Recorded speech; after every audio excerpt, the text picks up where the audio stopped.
America doesn't have its own culture. And I know that hurts your delicate little feelings to hear me say that to you, but there isn't a uniquely American thing that you can point to that can't be traced down to one of the little ingredients in this melting pot.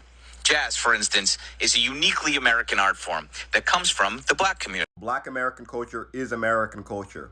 Every single aspect of it is unique to the United States. There is no black American culture in Africa. There is no black American culture in Europe.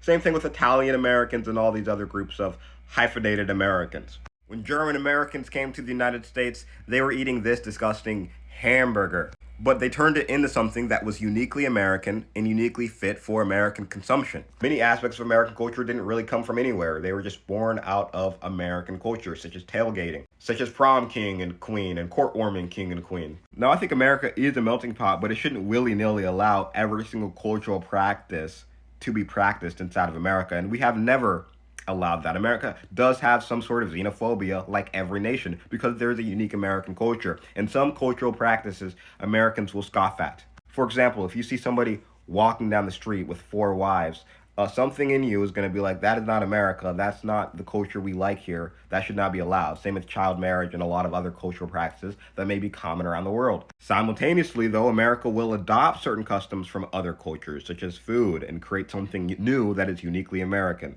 A lot of British people argue that American culture comes from the British, but the British dialect of English is just as old as the American dialect. We spoke the same dialect in the 1600s. However, now we have 2 divergent dialects, both are equally English. Now, it may be hard to identify what is American culture while living in America because we're surrounded by American culture. But if you leave America, you will understand you have your own unique culture in the United States. America has its own family type. And, because of its own family type, an Australian or a Canadian or a British person will have a far easier time assimilating into American culture than some people from other parts of the world. I don't know why this is controversial to say. Okay, anyways.